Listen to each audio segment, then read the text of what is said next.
We were told asbestos was safe, we were told thalidomide was safe, and we were told cigarette smoking was safe. These industries are cloaking and pushing under the carpet the evidence that it is their activities on the planet that are making so many of us ill. Neurological disease like multiple sclerosis, Parkinson's disease. Some neurological diseases there which are extremely common.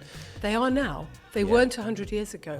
And if you had said children's hospice, it would have been an incomprehensible thing, an oxymoron, because children didn't get cancer. You know, they did, but very, very, very, very rarely. I think almost everyone in the Western world is magnesium deficient. We're not eating enough green leaves, and of course they contain chlorophyll, which is our best natural source of magnesium. Your muscles tighten up because you can't relax your muscles without magnesium, and when your muscles tighten up you feel more stressed, and when you're more stressed they tighten up. And therefore the truth about electromagnetic radiation and its dangers is, you know, like Al Gore said about the climate situation decades ago, massively inconvenient. I'd rather be inconvenient than dead though.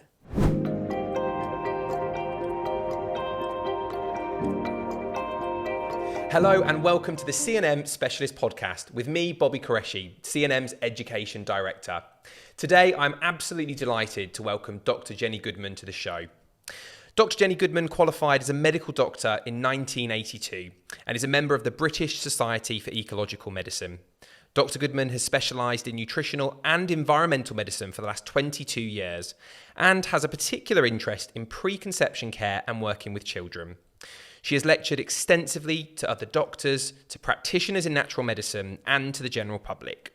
She's the author of Staying Alive in Toxic Times, A Seasonal Guide to Lifelong Health, published in 2020. And in today's podcast, we will be talking all things nutrition, toxins, and supporting healthy conception and healthy children. Thank you so much for joining me today, Dr. Goodman. It's my absolute pleasure. Thank you. So could you tell our listeners, obviously you've come along a very interesting journey here. You started off in conventional medicine as a doctor, and you've now evolved here, arriving in the field of nutritional medicine and environmental medicine. So tell us a little bit how that all happened. So how it began, I suppose, I wanted to be a doctor from the age of about 8 years old. I always wanted to do that for a very simple reason, that I wanted to relieve suffering. You know, I saw quite a lot of suffering around me when I was a child, because I was a child of older parents and, you know, some of their friends got ill. So very naively, I went to my first interview for medical school and said, I want to heal the sick. You know, when they say the routine question, tell us, Miss Goodman, why do you want to be a doctor? I said, I want to heal the sick, and they roared with laughter. And then the next question was, what do you think are the most important characteristics for a doctor? And I said, intelligence and compassion. And again, they roared with laughter. And I said, well, sirs, what do you think matters most? And they said, a scientific mind, which of course is true. You know, they're right and I am right. And there should be no reason why those things can't coexist.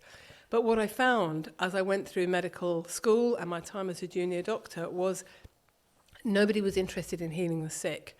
You couldn't talk about cure or healing. It was quite taboo. You managed symptoms. And certainly there was nothing about prevention and nothing about the causes of illness. And I had quite naively assumed I would learn what causes illness and that would be the way into prevention. You know, why are all these people getting ill? And all the people we saw in hospital medicine were already so ill that I thought to myself, this illness, this heart disease, this cancer, whatever it was, must have been developing for years and years. Why did nobody stop it earlier? Why did nobody do any preventive work? So I had all these questions. They didn't get answered. The one aspect of conventional medicine that I really respected and appreciated and still do was A&E, or casualty as we called it in those days, emergency medicine. It's very good at that, but it has nothing to say about the pandemics of chronic disease that we are witnessing now, and it had nothing to say then. Makes complete sense. And you've obviously, first of all, I have to say, well done for getting through the interview and actually getting an offer. So you must have made a good impression. Well done. Obviously, nowadays, we are seeing, like you said, an epidemic of chronic disease. We're seeing more chronic disease in every age group than we've ever seen before. And it's just going up on a quite scary spiral, really. So from your experience, you've obviously been in the medical field for many decades now. Mm-hmm. From your experience, why do you think this is just increasing in prevalence? Okay, so it's not just from my experience, it's documented in all the peer-reviewed journals very clearly that the increase in diabetes, dementia, cancer, heart disease, autoimmune disease is down to decreasing nutrition and increasing pollution. And one of the extraordinary things about this is the studies are all there, the evidence is completely crystal clear, but none of it trickles down. None of it trickles down from the world of academia to the world of the clinic, to the GP or even the hospital consultant. The clinical practitioners do not know this, and so they're carrying on, giving their drugs, researching for their magic bullets that they will never find, and not looking at the causes which are out there to be seen. So by that I mean, firstly, nutrition, which has deteriorated out of sight in the past 50 to 100 years. All our food ultimately comes from the earth, and because they are farming very, very intensively, growing 3 or 4 crops in a year where it should just be one, not ploughing the stubble back into the soil. What else? They're using artificial fertilizers, they're drenching the earth with pesticides, and they're never letting the land lie fallow, and they're not rotating their crops, and they no longer have animals pooing on the fields to fertilize the crops naturally. Because of all this, they have drained the nutrients out of the soil, and therefore our food is devoid of nutrients. And that's even if we're just eating proper fruit and vegetables and grains. That's without even getting into the processing that food is subjected to. So you eat something wrapped in plastic from a supermarket, and it can barely really be called food. So that's one reason, and what that means is a lack of the good stuff, right? The good stuff that's no longer going into our bodies. And then on the other hand, there's the bad stuff that is going in. So the pollution of our earth by pesticides and our oceans by plasticizers, plastic chemicals, the fertilizers, but also the heavy metals from mining and industry, nickel, mercury, aluminium, which are all over the place, and the toxins coming out of our water like chlorine and fluoride. All of these damage living tissue, they damage cells, and they mess with the human body big time. And failing to see these connections is one of the reasons why modern medicine's becoming more and more useless and actually doing more damage and less good.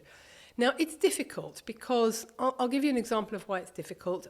When I was doing paediatrics in 1980, I was in Leeds, and I said to the consultant, why do so many of these children with leukemia come to us, from over the Pennines in Carlisle, from Carlisle Hospital, and why do so many of them live in or around the village of Seascale, which is where the Windscale nuclear power plant is. It's called Sellafield now. And I just noticed that most of these kids live near the nuclear power plant, and they were dying of leukemia. So I said to him, is there a connection? And he said, I am a clinician. My job is to treat my patients, not to inquire about the causes. I leave that to the epidemiologists. Now, I have never forgotten that, and that's still what's happening, that clinicians are not taking an interest in the causes of our modern epidemics because it's too much for them. They're busy, they're exhausted, they're overworked, their morale is damaged, especially now, and all they can do is think, what temporary fix can they give this person in front of them to get them out of the office? And to step back and see the bigger picture, which is that you can't poison the planet without poisoning the people, is very scary. You have to be very brave, cognitively and emotionally, to take that in. But that's what's happening. The huge amount of sugar we're eating is contributing to heart disease and cancer. The poisons like aluminium and mercury and pesticides are contributing to dementia. And all these things are very clearly a result of environmental changes, for the simple reason that if an illness increases massively in prevalence over just a few generations, it cannot be anything to do with genetics. There are genetic predispositions, certainly, but they account for maybe 5% of all illness. So most of the people who've got Alzheimer's, their grandparents didn't have Alzheimer's. Most of the people who have got cancer, their grandparents didn't have cancer.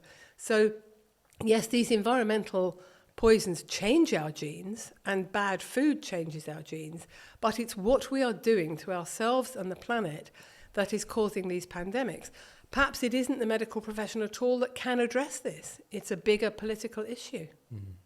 I think you've hit the nail on the head there. And I think actually what you said that was quite interesting is how it's not filtering down. You know, we know a lot of this information, but it isn't filtering down to where it really matters. That's right. Why do you think that is? Why is it not filtering down? Well, the superficial answer is that clinicians are far too busy to look at the research, but actually they do look at research when it suits them. It's really hard. I mean, I think there are forces that do not want us to see the causes of these illness, right? So most of the pollutants that are getting into us are lipophilic. They are fat soluble, therefore they get through our cell membranes, which are made of fat, and into our brain, which has a high volume of fat. And they are petrochemicals. They are made from petrochemicals, and therefore big oil, which is the industry behind that, does not want everybody shouting that their product is poisonous.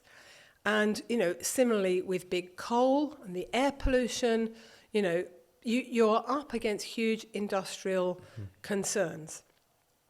Asbestos, you will remember, was totally safe. We were told asbestos was safe. We were told thalidomide was safe. And we were told cigarette smoking was safe. So these industries are paying vast sums, as they are to climate denialists. They are to cloaking and pushing under the carpet the evidence that it is their activities on the planet that are making so many of us ill. Now, you asked initially what it was in my experience that led me to have these concerns, and I talked about RCTs and trials and studies because there are those. And just to clarify, for our listeners, an RCT, just if you could explain what that is. RCT stands for Randomized Clinical Trial, and its full name is Randomized Double-Blinded Placebo-Controlled Clinical Trials, which means basically you take a group of people who are similar in most metrics, like, you know, age, gender, and so on, health status, and you give half of them the drug that you're testing, and you give half of them an inert placebo that allegedly does nothing, and then you see what happens. That gives you useful information about populations, but it's not really suitable for anything other than testing drugs. What it tells you nothing about is the patient in front of you in the room, what's made them ill, and what will make them better. But for example, if a trial shows that 75% of people improve on drug X, it tells you nothing about the other 25%, or how you can tell if the person in front of you is in the 75 or the 25%. But, you know, you asked about my own clinical experience, and over the past 22 years that I've been practicing ecological medicine, which means nutrition, putting the good stuff back in, and environmental medicine, trying to find the toxins and take them out and teach people how not to retox, which hopefully we'll come to. What I've seen again and again is neurological disease like multiple sclerosis, Parkinson's disease, dementia, amyotrophic lateral sclerosis, which is known as motor neuron disease, all of these where the nervous system degenerates in one way or another, associated with poisoning by heavy metals such as mercury or lead or aluminium, and quite often also by compounds like pesticides. I have tested and I have seen it again and again, and if you see something in your clinic, you can't unknow it or forget it or put it aside. Of course. And you mentioned some neurological diseases there which are extremely common. They are now. They weren't 100 years ago. All of these things were known but rare before the Industrial Revolution. And it's important to point out the timeline here. All right, so there's been life on Earth for 3.5 billion years. There have been human beings of one type or another for 200 million years. Homo sapiens for about 200,000 years. But agriculture, as opposed to hunter-gathering and foraging, which we did for the vast majority of our time on this planet, agriculture for only 10,000 years, and industry, industrial production, for only 250 years. And that is a fraction of a fraction of a fraction of the evolutionary time we've been on this planet. So in other words, the toxins that I mentioned that we are producing and that are getting into us, because if they're in the soil, they're in our food, we're eating, drinking, inhaling these toxins, rubbing them on our skin if we use petrochemical cosmetics. The body has not had time and will not have time to adapt to those things. In other words, the process of biological evolution is immensely slow.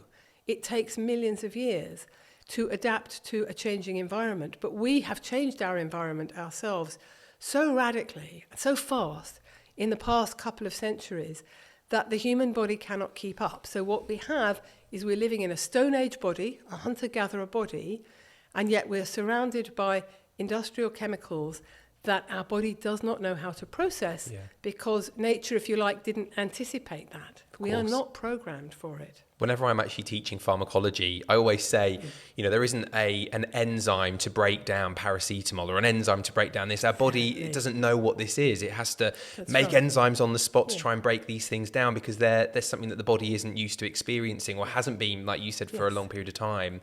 What actually concerns me is often how in society we just accept so much. It's like the social norm that you get cancer or you get dementia. This is very, very important. And one of the most frightening things to me is the normalisation of cancer and the normalisation of young people getting cancer. Right? The first children's hospice in the world opened the year I graduated, 1982, 40 years ago. And if you had said children's hospice, it would have been an incomprehensible thing, an oxymoron, because children didn't get cancer. They did, but very, very, very, very rarely. My local parade of shops has got charity shops, raising money for children with cancer. And everybody's running marathons and wearing coloured ribbons. And, there are a huge amount of real compassion and love and good energy is going into supporting people with cancer and supporting children with cancer. But it's also normalising it. And we need to step back and say, hey, even 2 generations ago, this would have been profoundly shocking. And I do worry about people, rushing to help, but not asking why. Yeah. But I guess we all have different roles in this life, and mine is to ask why. Yeah, and I think that's important. And patients want to know why, right? They come in to see you and they're not happy being fobbed off with a medication that's going to manage their symptoms, and they want answers. You mentioned motor neuron disease. I had a patient last week in my naturopathic clinic who came in with motor neuron disease. And I asked a lot of questions about, tell me about your early stages of life. Tell me, we kind of went through step by step.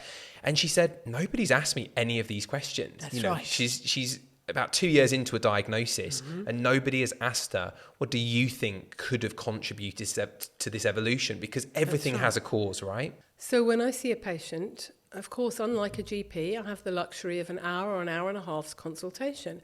And I will ask about their medical history going back to before they were conceived. What was your mum's health like? What was your dad's health like before she got pregnant with you? What was her health like when you were in the womb? What was your birth like? Were you breastfed? How long for?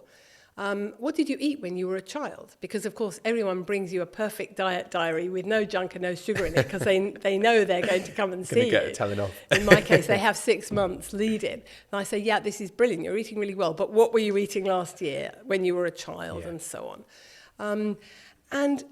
The sad thing is, even if most GPs had an hour and a half, they wouldn't know what to do. They wouldn't ask those questions. But every single person I see says something to the effect of, as you said, no one's ever asked me all this before.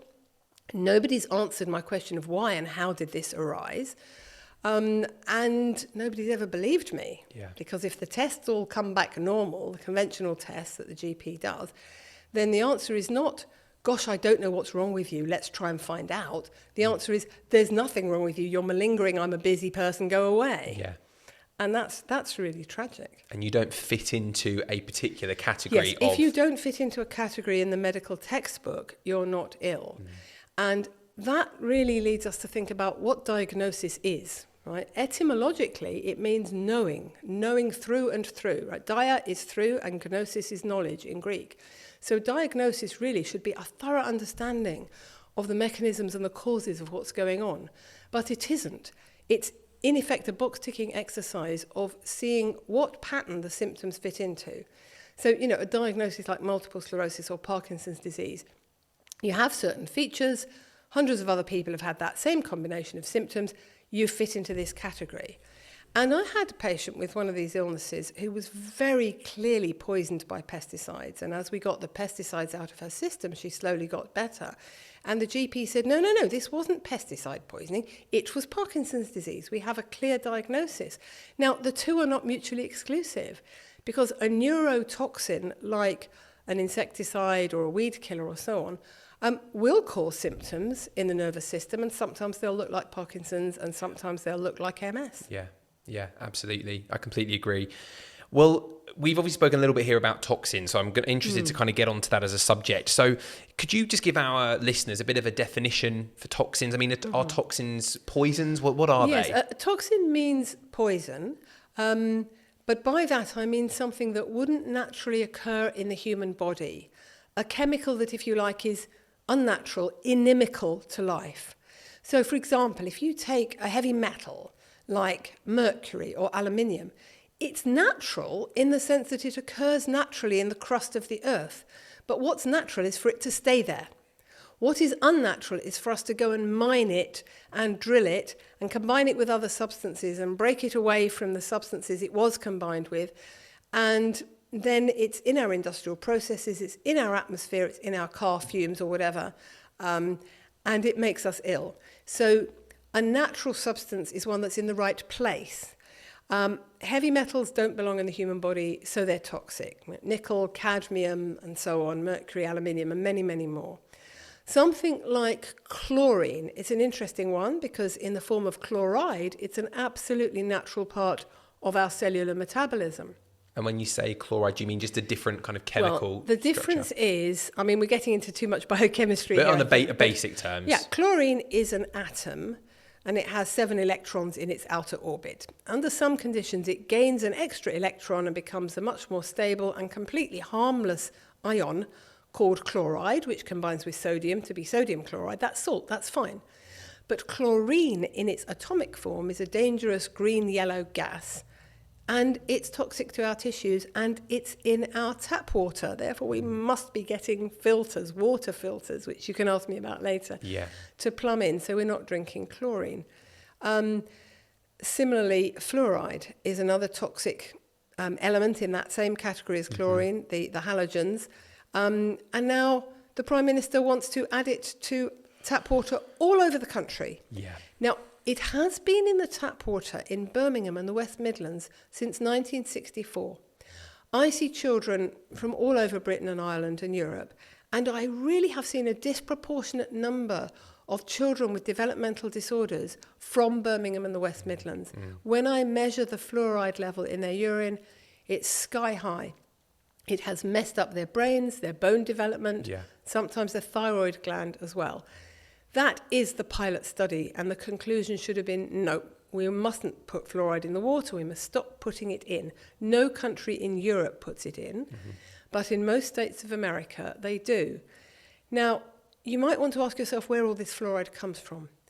It is a byproduct, a waste product of the phosphate fertilizer industry, which had a waste disposal problem. And 40, 50 years ago, we're told by the government, you can't release this stuff from factory chimneys, it's toxic. Somehow, in the intervening half century, they've persuaded the American Dental Association and the British Dental Association that it's good for children's teeth. But the fact is, if you brush your children's teeth, teach them to brush and keep them off sugar, their teeth will be fine. And tooth decay has declined, but it's declined just as fast in the countries where there's no fluoride in the water as in the countries where there are. So we see a higher rate of bone cancer, osteosarcoma in the West Midlands, where they've had fluoride in the water for such a long time. That's from a study I saw in the 1990s. I have not been able to find it since.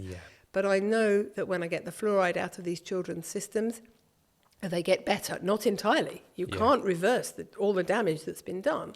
And you can't necessarily restore the IQ. But in older people as well, you know, fluoride actually increases the risk of bone fracture, right? It doesn't decrease the bone density, but it increases the chance of fracture. And there are references for that in my books. So we are being told a lot of stories that aren't true. We're being told fluoride is good for our teeth, and the teeth are a type of bone, and if it's bad for the bone, it's actually bad for the teeth. Makes as sense. well. And we don't need it, you know. We lived millions of years without fluoride in the water. And we have to look at the commercial interests who make massive profits by putting the fluoride in the water because they've solved what should be a waste disposal problem. I agree. Gratis.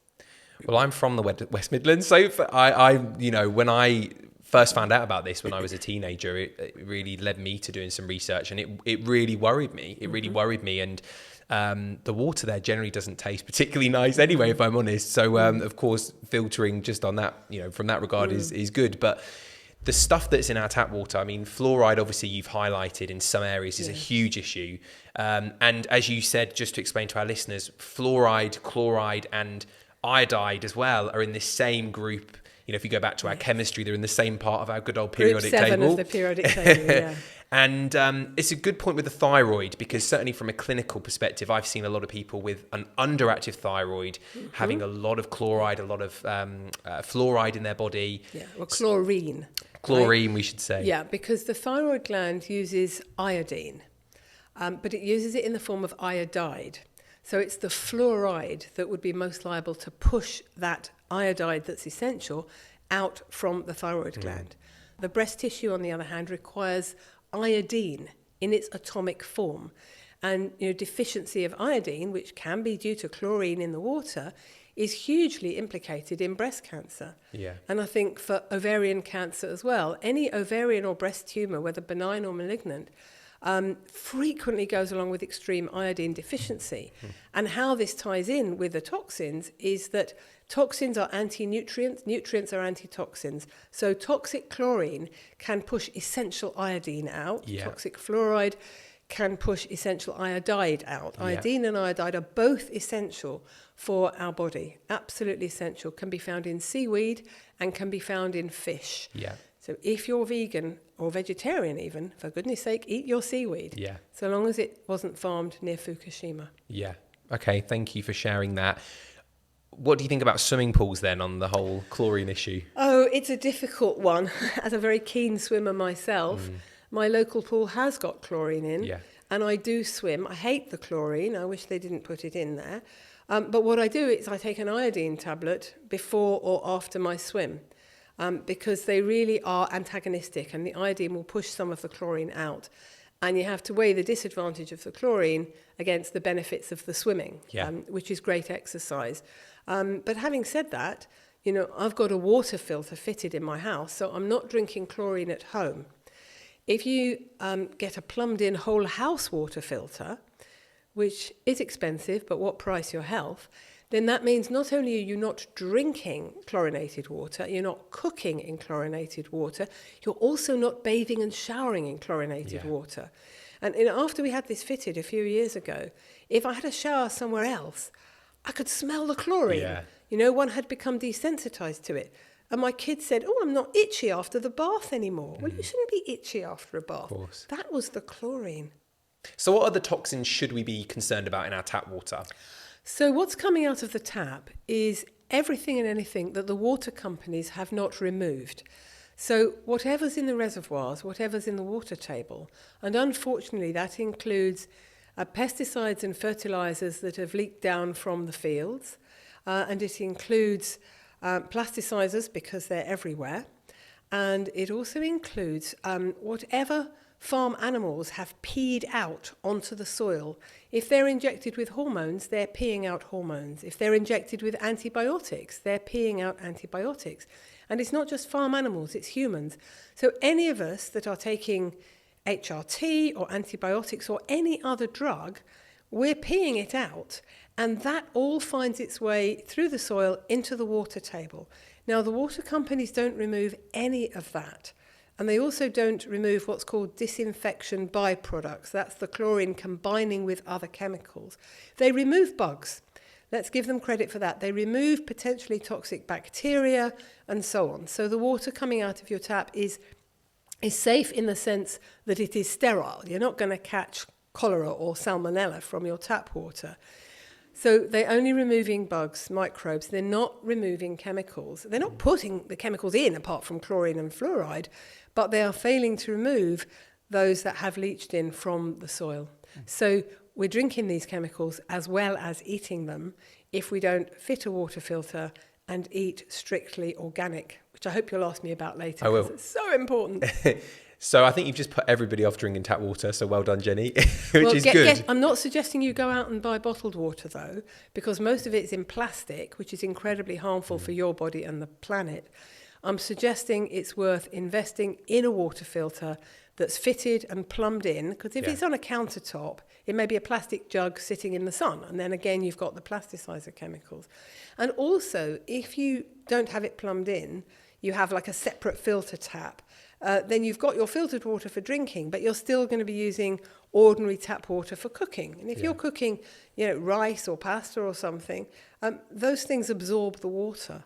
You don't want to be using unfiltered tap water. And this is tragic, and I hate to be saying it. If you're lucky and you live in the country and you can drink from a mountain stream or a well, that's great. But for most of us, I think a water filter it's a great investment, isn't it? It is. Yeah, it is. I agree. Yeah. For me, it's a fundamental. When I work with patients, I always say, look, this is something you really need to think about as a key thing, for your house.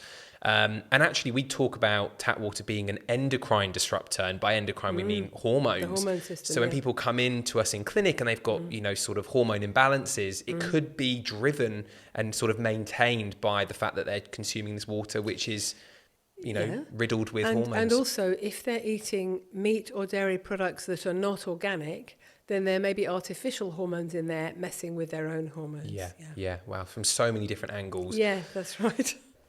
So what other sources of household toxins should we be concerned about, and where do we find those in our house? Okay, this is a really important question because it's something we can do a lot about. So it's very empowering to explain to people what the chemicals are in their households, because 90% of them they can get rid of, and it improves a lot of people's health pretty quickly. So let's start with what's under the kitchen sink. Right? In the cupboard under the kitchen sink, you will have cleaning products for cleaning the oven, for polishing your furniture, for dealing with carpet stains, laundry stuff, cleaning your worktops, all of that. Most of it's unnecessary, and most of it has got the skull and crossbones on it. We do need to clean our homes, of course we do. But a damp cloth, a clean, wrung-out damp cloth, will do 90% of household cleaning. If you want to polish your furniture, you can use beeswax polish. And if you want to clean the floor, you can use a little bit of Ecover washing up liquid. That will clean any surface. Ecover is, it's not perfect, but it's much, much better than the standard brands of washing up liquid. The same with laundry stuff. They do laundry powder. You can use about a quarter of the amount that they recommend. And then you're not having irritating enzyme-filled substances on your clothing that maybe hasn't rinsed out perfectly, irritating the skin, causing eczema. So there's laundry products, there's cleaning products. What you don't want is bactericidal, bacteria-killing products in your kitchen, because they'll kill the good bugs along with the bad. We need our children not to be too hygienic, to come in with grubby hands from playing in the garden. And if it's a nice, clean, organic garden, as far as I'm concerned, they can eat their supper without washing their hands, because those are good bugs that we need. Too much hygiene is leading to a huge amount of food allergy in our children. So use a damp cloth, don't be too fussy, and if you're very brave, get a magnifying glass and read the ingredients on your oven cleaner and your carpet stain remover and throw them away, Yeah. Then if we go upstairs to the bathroom, we look in the bathroom cabinet, again, there's an awful lot of things in there that are making people ill or contributing, because all illness is multifactorial. But these things are contributing. So cosmetics, anything you put on your skin should be something you're prepared to put in your mouth. Yeah. Right? So coconut oil is the best moisturizer. If you're using commercial perfumes and moisturizer and deodorants particularly, or aftershave, all that sort of thing, again, they've got all sorts of chemicals in there which are fat soluble. That means they'll go right through your skin, they'll go through all your cell membranes, they'll get into every system of the body, and they're really bad for the brain, and they're really bad for all your cells. Yeah. I think also, talking of stuff on our skin, I think a lot of people think that because it's on the skin, it's exterior, but actually, like you said, a lot of that's going to get absorbed. Yeah. And I think actually when you look at the packaging of your moisturizer or your shampoo or whatever it is, your average face cream, etc., they're just riddled with so many unnecessary chemicals. The names of them you can barely read. You've got numbers all over the place. You've got symbols telling you, like you said, with the little skull with the cleaning products in the house. And that's the stuff that I agree with you. They're just fundamentals to try and remove. Use clean products, try and make sure that what's on the back of the package you would consume. I think that's a really good test. Would you put that in your mouth? And if no, then you shouldn't be using it. So all these cosmetics are petrochemicals. They're all byproducts of the big oil industry. Yeah. So they're highly profitable, but because they're basically derived from petroleum, they are fat soluble. They will get in through the skin, and that means they get straight into the brain and every cell in the body. Now, there are alternatives. For example, if you're really attached to having perfume, go to a good health food shop. I mean, one that sells lots of different brands, not one that's just selling its own brands. Yeah. And look for essential oils, organic essential oils. And these are what perfume used to be, what perfume has been for thousands of years. Basically, oil pressed from flowers. Yeah. So you've got jasmine or rose or lavender or geranium, orange flower, all of these. They smell wonderful, and no, they don't last all day. Because they're natural organic products, the body will eventually break them down pretty quickly. So if you want that all-day freshness, then carry your little tiny bottle of essential oil around with you. But as far as deodorants are concerned, it's a good one. Antiperspirants are a real problem because they're stopping you perspiring, and sweating is the body's natural way of detoxing. Yeah. We need to sweat. And, if you don't want to be smelly, then just wash, If we wash regularly, then we're only going to smell of fresh sweat, which is fine. The only sweat that smells terrible if it's old, stale sweat or if it's the sweat of fear. But otherwise, I really think we have to get used again to the normal healthy smell of human sweat. Yeah. Because by trying to stop ourselves sweating, we are stopping ourselves from naturally detoxifying. Yeah. But as I say, if you want to add a nice smell, then go and get some natural lavender or rose oil. Yeah. They smell fantastic.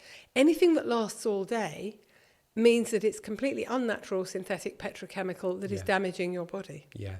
And also, I mean, the smell that's being generated, it's certainly from when I'm asking a patient certain questions, if it comes up that they have particularly, strong body odor, I'm also thinking, what's that telling us, right? That's an indicator of something going wrong. Yeah. A lot of the smell we get is, of course, the bacteria on our skin working away and creating these scents. And I know a lot of kind of the natural deodorants now, which have, very, very natural. Some of them have probiotics in. They're trying to replenish with good bacteria.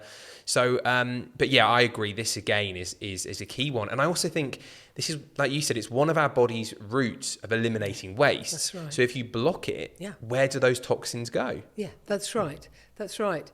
And also in terms of alternative deodorants, I think you need to be very careful because a lot of them say natural rock alum. Alum is aluminium. It's still aluminium.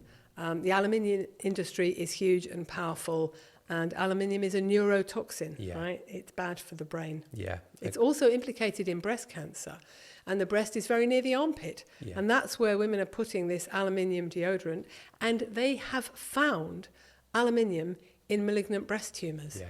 They found that's where the aluminium is, and it's not in the normal breast tissue adjacent. And the same with parabens. The same with parabens, which is the other common ingredient in deodorant. So, just wash regularly, carry some natural wet wipes around with you if you're getting really hot and sweaty. And then stop worrying about it.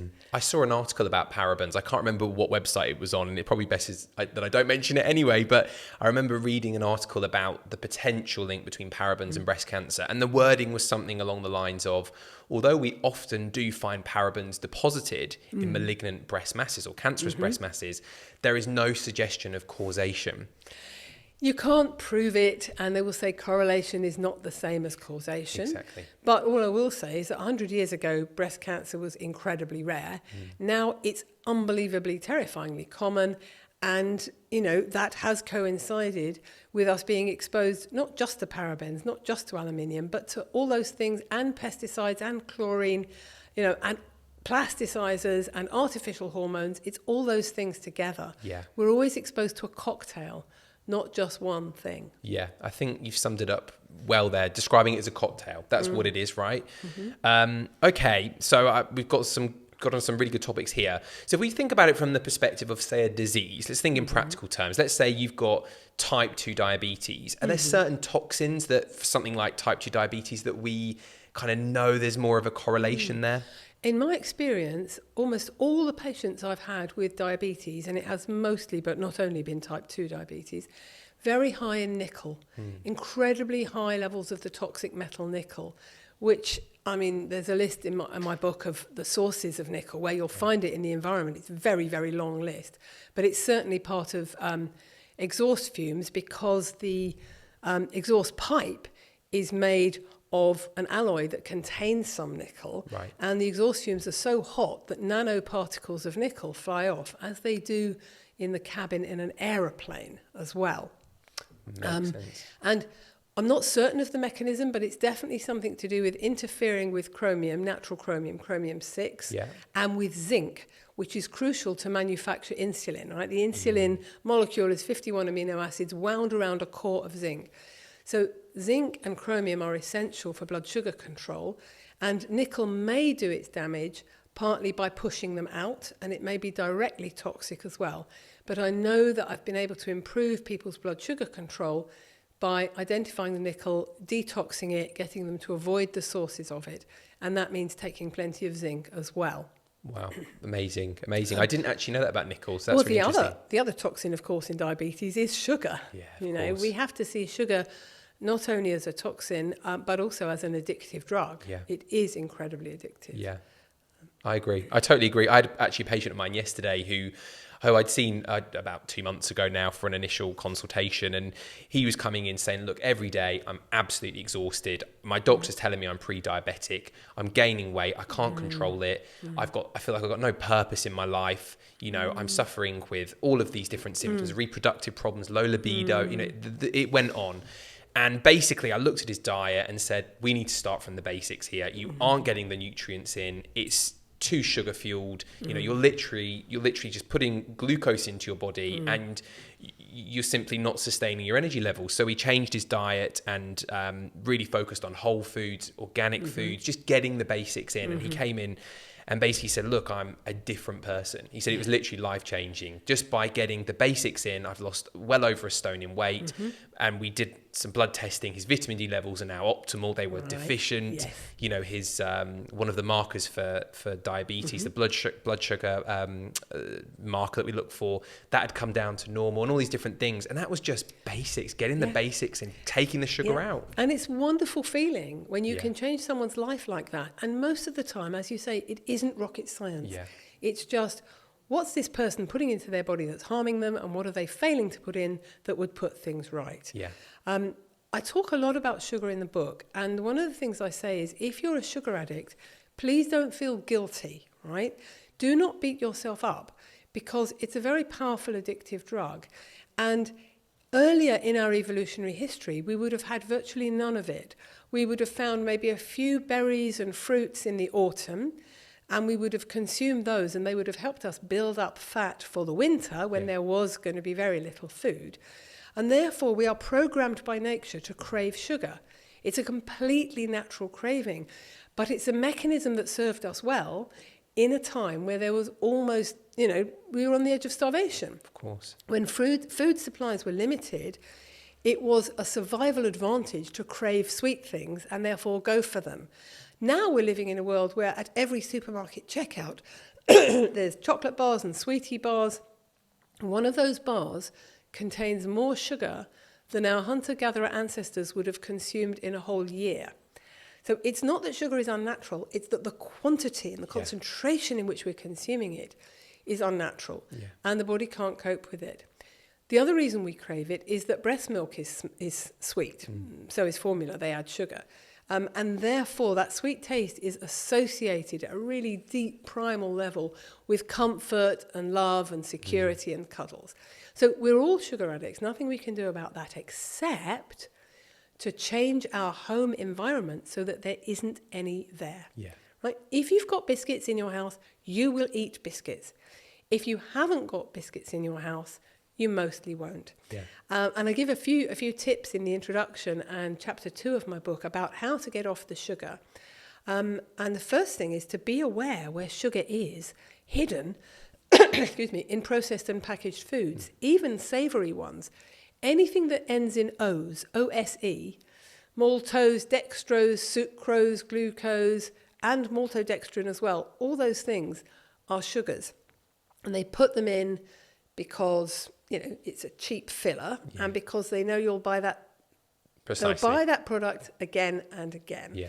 So that's one thing, is to see where it is. And the second thing is to make sure you're eating regular meals with good fats and protein in, so you don't get desperately hungry. Because if you get desperately hungry, you will go for sugar. That's a biological reflex. You won't be able to help. There's also a vicious circle that the more you eat sugar, your blood sugar goes up too fast, you produce insulin, and therefore it goes down too fast. That produces a sugar low, and so you're going to want more sugar. Yeah. So you're on this roundabout going up and down, and that's the beginning of diabetes. And at the same time, those spikes and drops in blood sugar promote the release of cortisol, a stress hormone, and it kind of, it's a stressor, right? For the body. Sugar stresses the body. It stresses our adrenal glands, our stress glands. Yeah. It's some really great stuff there. Thank you, Jenny, for explaining that. And I think a lot of people will relate. And it is hard to come off that, get away from the sugar addiction. And once you come the other side of it, it's so much easier. But those first few weeks are difficult.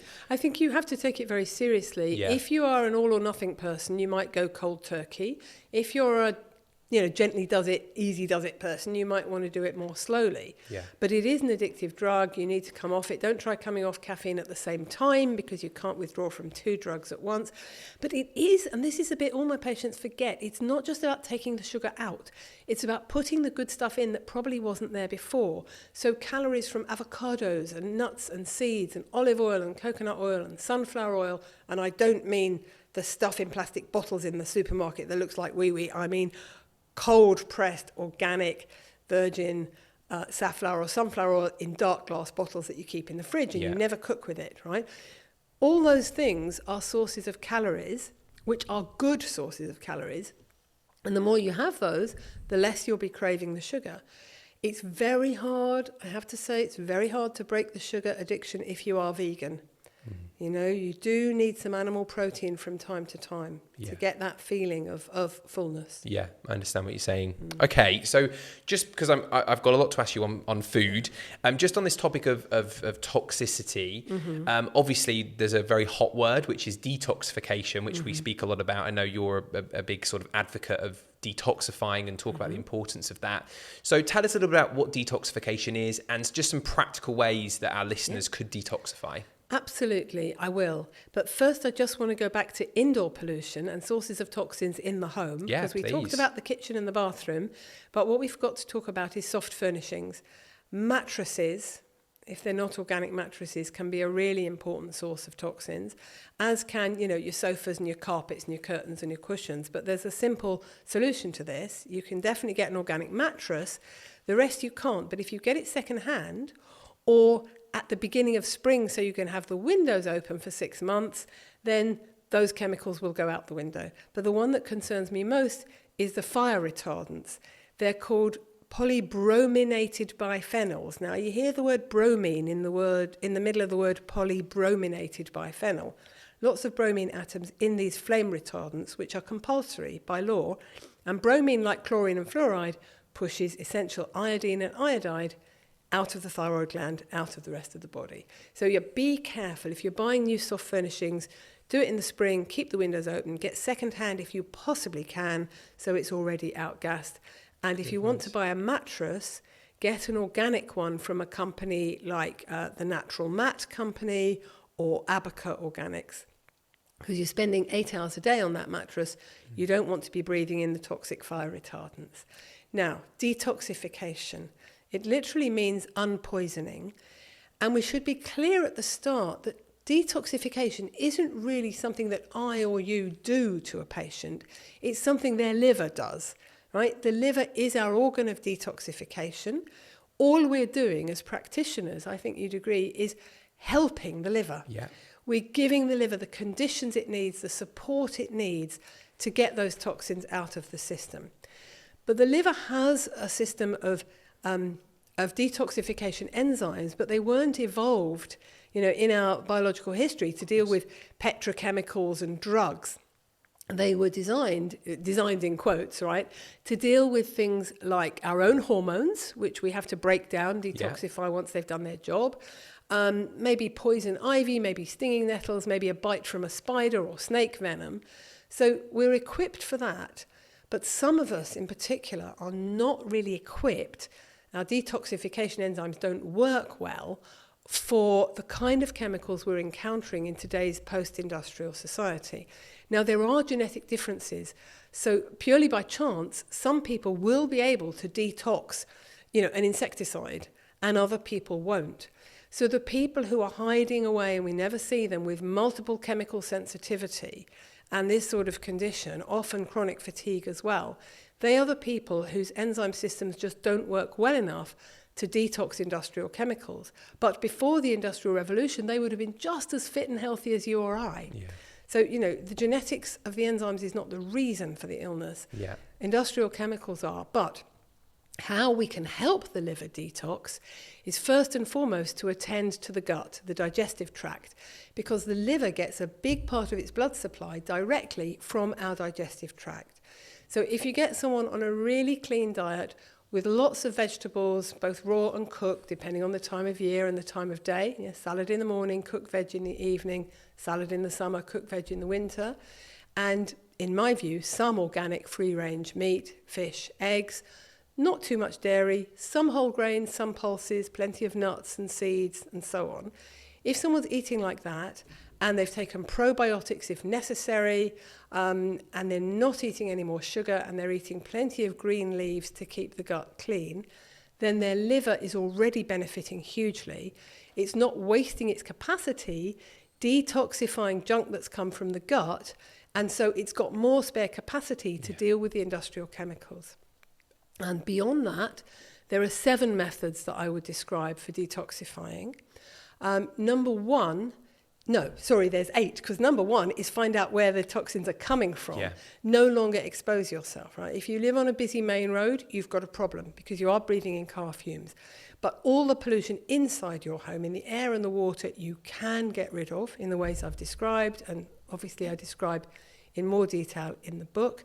And if you eat organic, it's worth every penny that it costs. Then you are ceasing to put pesticides and artificial hormones into your body. And just before I describe the 7 detox methods, I do want to say a word about eating organic. Yeah, please Because do. People always say, oh yes, but it's so expensive, right? First thing, you're right, it shouldn't be though. Write to your MP and ask them why the government is subsidising big agriculture, chemical agriculture, rather than the small organic farms which are making everybody healthier. So that's a political issue. Second issue is priorities. We used to spend 33% of our income on food in the 1950s. Now it's gone down to under 10%. So we have to reprioritise. And the third thing is, let's say you're eating, battery farm chicken 5 times a week. Well, change to eating organic free range once or twice a week. So you're eating the more expensive stuff, but much less of it, because you don't need meat 5 times a week. So you can eat organic and eat less of it. And to be honest, eating organic's expensive, but it's less expensive than becoming too ill to work. Yeah. So 7 methods of detoxification. Number 1, my favourite, and I think the single most important if I had to prioritise, is vegetable juicing. Organic vegetable juicing, because green plants are full of not just vitamin C and minerals, but all the phytonutrients. That's phyto, P-H-Y-T-O. I dictated part of my book, and the device thought it was fight, fight. Plant nutrients, antioxidants, anthocyanidins, all these wonderful natural chemicals that we're just discovering are in plants. And we need so many of them as a medicine that I don't believe we can get enough just by eating salad. I think if you put them in a juicer, and I mean making juice, not smoothie, so there's dry pulp left over, which you put on the compost, it's brilliant compost, you are concentrating the good stuff from the plants, basically. And you would focus on green, so lettuce, spinach, Not too much of the brassicas like kale and broccoli because they're really better cooked than raw. But spinach and lettuce and celery, a little bit of beetroot and carrot, but not too much because they're high in sugar. Loads of cucumber with the skin on, and make it all organic. And if you drink, half a pint of vegetable juice every day, or a pint every other day if you're too busy, it is transformative. Yeah. And there are people who have used this to treat cancer with huge success. Obviously, it's not the only intervention, but I think, if you read the biographies of people who've cured themselves of cancer, they're drinking like 10 pints of vegetable juice a day. It's taken over their life making the vegetable juice. But if you do it preventively, just half a pint a day, all the methods that treat are the same methods that prevent in natural medicine, but much more easily and more mildly. So it's a much more concentrated, easily absorbable form of nutrients. Yes, and I think it's live and no supplements can come near it. I mean, obviously, I'm not against supplements, but I think vegetable juicing is the best. Yeah. So that's one method. Second method is saunas, to encourage sweating. A lot of the people who are most ill don't sweat. And what I've discovered is that if they keep doing the saunas, they do eventually start sweating. And as they get better, they sweat more, and as they sweat more, they get better. But it's crucial to do it in the right way. And my colleague Sarah Myhill describes this as well. You take a dry, clean towel into the sauna with you, and as soon as you start to sweat, you towel off the sweat. Otherwise, the body's just going to reabsorb it again. And not a steam room, not a Turkish bath, because otherwise, there's such 100% humidity that you won't get rid of what's in the sweat. So, you replace the electrolytes, the minerals like sodium, potassium, zinc, magnesium, and so on. You don't want to lose too many of those, but you don't want your body to reabsorb the toxins. So you take in a dry towel, you keep toweling off, and you only stay in there for 5 or 10 minutes because the layer of fat just under the skin is going to release its fat-soluble toxins only for the first 5 or 10 minutes. That's all. So if somebody's really ill and really toxic, I'll get them to do that 3 times a week, but only for 5 or 10 minutes. Come out, drop the towel in the laundry, and go and have a shower. Okay. So that's method 2. Method 3 is Epsom salts baths. This is something we've been doing for hundreds, if not thousands of years. Epsom salts is magnesium sulfate. The sulfate helps with detoxification pathways in the liver, particularly those for estrogen. And the magnesium, as you know, helps with about 100 things. Yeah. It helps the muscles relax, it helps get rid of heavy muscles, it helps the brain function better, it's needed for dozens of enzyme reactions in the body. But most of all, it calms autistic kids and kids with ADHD down before bed. Yeah. So, there have been lots of studies done on this. Put a pound, that's just under half a kilogram of Epsom salts in the bath, soak in it for 20 minutes before bed, turn the light off, light a candle, have some music, burn some essential oils. You and your child will sleep better through the night, but it's also a detox. And the good thing with magnesium, of course, is that so many people are deficient or insufficient in it. We talk always, I feel like we always talk about iron and other minerals like iron, but actually, if you're low in magnesium, the most common symptom is tiredness, right? So it's a mineral that we should give a bit more attention. So I think for that reason alone, it's another good idea. I think almost everyone in the Western world is magnesium deficient. Partly, we're not eating enough green leaves, and of course they contain chlorophyll, which is our best natural source of magnesium. Yeah, and that's what makes our plants green. That's what makes plants green. Interestingly, and hemoglobin is what makes our blood red. And if you look at a hemoglobin molecule and a chlorophyll molecule, they're almost identical. But at the heart of our hemoglobin is iron, and at the heart of the chlorophyll is magnesium. But the other thing is, and we don't know why, we lose magnesium when we're stressed. We pee it out in the urine. It's some kind of evolutionary glitch, must have served a purpose at some point, but now it's a disadvantage. So when you're stressed, you lose magnesium in your urine, and therefore your muscles tighten up because you can't relax your muscles without magnesium. And when your muscles tighten up, you feel more stressed, and when you're more stressed, they tighten up. And the first case history in my book actually is called Exhausted Emma, is about somebody in whom that vicious circle of magnesium loss was going on. And you break it with all sorts of lifestyle interventions. You need lots of B vitamins as well, but you give someone really good amounts of magnesium, and you break the vicious circle, and you give them it in 3 ways. Supplements, obviously not magnesium carbonate or magnesium oxide, because they just come out the other end. You need something like magnesium citrate or fumarate or magnesium bisglycinate, so it's absorbed. Supplements is one way. Loads of green leafy vegetables is another, and many people need them cooked. Yeah. So, spinach soup, green vegetable soup, rather than raw, for that purpose, and raw for other purposes. But the third, and I think the easiest way, is Epsom salts baths. Yeah. And Rosemary Waring, professor at Birmingham University, did a test on this, and she found that the level of red blood cell magnesium went up quite significantly after 3 months of Epsom salts baths. And this was testing the autistic children, but their mums said that their arthritic aches and pains went away as well, because they got in the bath with them. And I think another key thing that you said was about the dosage, because a lot of patients I see come in and I say, have you ever tried Epsom salt baths? And they sort of say, yeah, I have, just a little cupful. And I'm sort of thinking, no, you need probably half a bag, like you said, about half a kilo. And don't have the water too hot either. Great. Just hot enough to dissolve it, and then add some cold. Great. Yeah. And what's your next step So on the detox list? The fourth detox method is one that is not suitable for everyone, and it's certainly not suitable for anyone under 18. And this is colonic hydrotherapy, also known as colonic irrigation. And it's a very, very slow, gentle procedure of washing out the colon with warm water.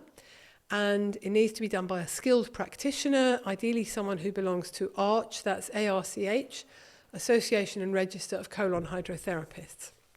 And it does several things. Firstly, it does clear out the old gunk, and it's remarkable how much old gunk there is. Secondly, by purifying the contents of the colon, it does the liver a big favour, because the liver's now getting a clearer, cleaner blood supply. But thirdly, I think it does something else. It massages the inside wall of the colon, which in some people has gone to sleep, and it wakes it up. Now, it's not a substitute for a healthy diet. In fact, it's only worth doing once you're on a really good healthy diet and everything is flowing freely and you're eating your greens. And it's definitely not a weight loss approach. And it's also not something you need to do very often. Just if I'm in the middle of detoxifying someone at the beginning, I'll say, I want you to do this every fortnight for 5 or 6 sessions. But then after that, it's maybe 3 times a year. And good colonic hydrotherapists will tell you that. They'll say, come back in 3 months or come back in a year. So that's the fourth method. The fifth method is something that's not only for detox, it's for general nutrition. And it's particularly good to do in the spring, where, if you're trying to eat seasonally, spring is the hungry gap. It's a problem. So what you do is you sprout seedlings on your windowsill. You get a little sprouter, and you can use alfalfa seeds or mung bean seeds or aduki beans or sunflower seeds. And you rinse them and you pre-soak them, not with the alfalfa seeds because they're too tiny, but with the others. You soak them in filtered water for 12 hours, and then you just leave them to sprout, and you water them maybe once or twice a day, and they grow. So you've got little bean shoots like in a Chinese restaurant, but they're green because they've got sunlight so they can make chlorophyll, or whatever salad you grow. You eat it when it's only a few days old, and it's actually got more nutrients than the adult plant would have. And broccoli is a particularly brilliant one for breast cancer prevention. You sprout broccoli seeds, and don't think they've got covered in mold. It's their root hairs that make them look white. And when the broccoli seedlings are a week or 2 old, they've got 50 times more of the anti-breast cancer nutrients than mature broccoli has. And these are the sulforaphanes and the methyl sulfonyl methane, MSM, which are brilliant for prevention, and I would use it for treatment as well, along with many other things. Broccoli is a great one to sprout. They're very spicy though. They are very spicy. They're my favourite sprouts. I absolutely love. I love recommending them. I love using them. Right. And I think, like you said, they are so concentrated in their nutrients. Yeah. And especially when you're dealing again with kind of estrogen-driven problems, they're very good at helping your liver. So that sulforaphane you mentioned, that sulfur compound, is very good at kind of getting the liver to break down the estrogen and keep it at a better level. So that's easy, isn't it? It's easy to do. It's easy to add into the diet. Doesn't really add too much flavour. So if you don't really like the taste, it doesn't add in too much. It's incredibly easy to do.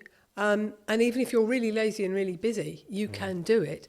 And I think it's so interesting that from an evolutionary perspective, when we were foraging, when we were doing the gathering half of hunter-gathering, we wouldn't have had huge, big plants because, there were animals around that would be eating them. No plant would have got to that size.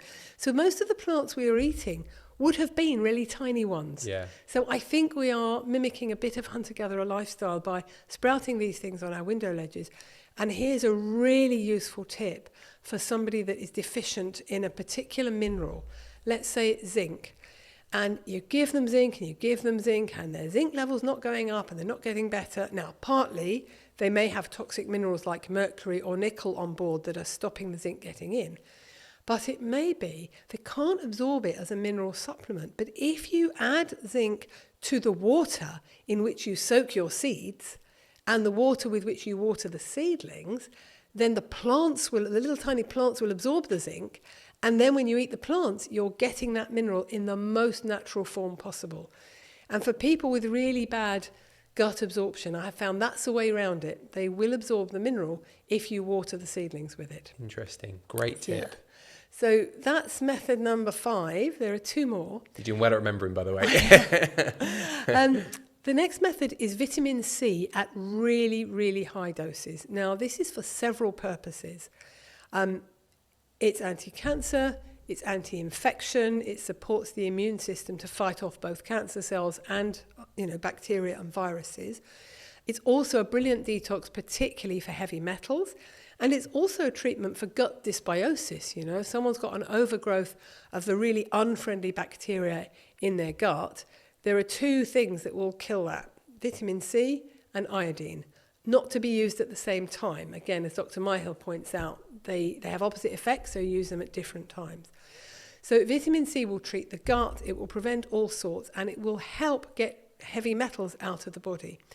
And in the end of my book, I describe a detailed schedule of how you increase your dose. And you have to do this slowly because you have to do it to what's called bowel tolerance. Eventually, really high doses of vitamin C will give you diarrhea. It's a harmless diarrhea. It's actually getting rid of the bad bugs, but you may not want that. And because everyone's level of vitamin C dose for bowel tolerance is different, you experiment. So you start with 0.5 gram in the morning, 0.5 gram in the evening. You go up to 1 gram in the morning, then 0.5 gram in the evening, and so on. You go up by 1 gram or 0.5 gram a day.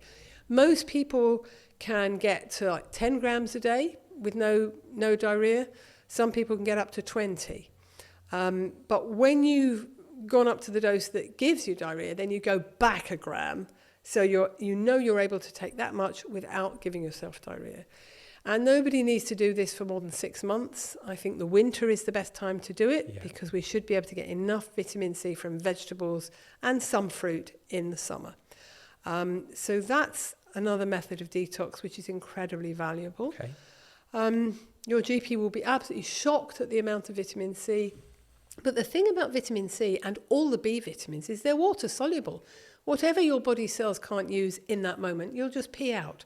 So you can't overdose. So the 7th and final detox method is a bit more complicated because this is different for different patients. And what it is specific supplements to get rid of specific toxins. And you would do that in addition to all the more general detox methods. So, for example, if someone's got aluminium toxicity, which could be from deodorant, it could be from cooking something acidic in aluminium pans, lemon, tomatoes, rhubarb. It could be from wrapping food in foil.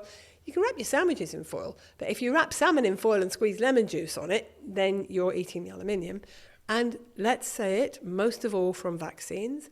Hepatitis B vaccine and many flu jabs have got aluminium in them, and that gets directly into the body. So when I'm detoxing aluminium from someone, I will use all the detox methods that I've mentioned, but I will also give them silica. Because silica, as Professor Chris Exley has shown us, is the thing that chelates and removes aluminium.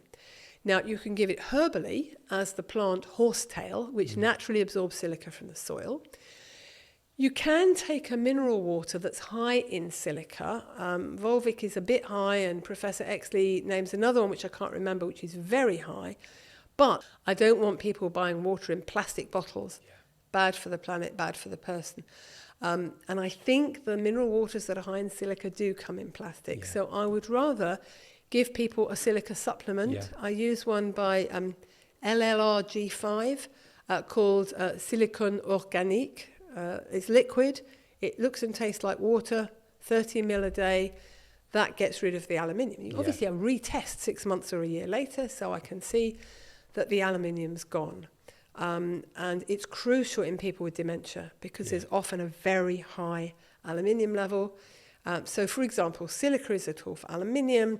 If someone's got nickel toxicity or cadmium toxicity, I would use zinc at high levels. If they've got too much copper, I would use zinc as well. Too much mercury, there are loads of supplements that help. There's chlorella, there's cilantro. It has to have been grown organically. The reason it's good at getting rid of mercury is it picks up mercury, but it will pick it up from the soil if it's in contaminated soil. So organic cilantro, which is coriander, chlorella, zinc, selenium. Selenium's a good one. Selenium is absolutely vital. Again, high dose vitamin C. There are many, many things, sulfur, that help detox mercury. I think on selenium, think how depleted our soils are in this crucial mineral. Yes. And we're living in such a toxic world, and the mineral that we need to help us detox without one of our master antioxidants is not around. Yes, that's right. I mean, selenium is crucial, but we only need it in small amounts, actually. You can easily overdose with supplements. I mean, I would say, take a selenium supplement for 2 or 3 months in the year, probably in winter, because it's anti-infection, antibacterial, as well as anti-cancer. Or some Brazil nuts, maybe? Brazil nuts, again, we don't know if there was enough selenium in the soil where they were grown. It's true. But if there was any selenium, Brazil nuts will absorb it. So the rest of the year, yes, indeed. So that's it. I think when you talk about, as well, you mentioned the word cocktail of toxins earlier on, and I think it is also, we have to look at this body as an environment, thinking of the environment that we're kind of bathing this person in. Yeah. It isn't just aluminium, it's everything going on, plus you add in those nutrient deficiencies. Yes. And for example, one of the relationships I sometimes talk about teaching is something like polysorbate 80, which of course is found in various products. We find it in some vaccines. We find it in a lot of cosmetic products. It's often in there. Yeah. And this is something that we know through various studies. It's fairly well researched that it does break down the blood-brain barrier. It opens up the blood-brain barrier. And in fact, in the pharmaceutical world, they're looking at how they can use polysorbate 80 to get drugs into the brain, because of course this barrier is there for a reason. We don't want much going through into the brain. But when you add that, say polysorbate 80, and you've got that in high levels circulating, plus then you add in these heavy metals like aluminium, then you start to see where we can end up with these neurological diseases, and hence the cocktail. And it's that kind of synergism. And obviously from our side, like you said, we need to go back to basics, removing as much as we possibly can from all sources, and adding in all the nutrients to support our body and provide the defence. That's absolutely right. And in terms of defence, most of the compounds that we're dealing with, like insecticides and herbicides and fungicides, all of these, are fat soluble. And so it's hard to protect yourself against a fat soluble chemical, but one of the ways you can do it is by making sure you've got really high levels of the good fats. So the oils I was talking about earlier, nuts, seeds, avocados, and so on. There's also a wonderful substance, and it's very expensive, unfortunately, as a supplement, called phosphatidylcholine, or PC, which is brilliant at detoxing those fat-soluble things, getting them out of the brain. But it's in egg yolk. Yeah. And there's been so much propaganda against eating eggs, but egg yolk is a really valuable source of phosphatidylcholine. So that can protect very much against these things. And pesticides, I know I keep going back to it, but they're derived from nerve gases. They are bound to be neurotoxic and damage the brain because that's the chemical they were made from. Yeah. And fertilizers were made from explosives.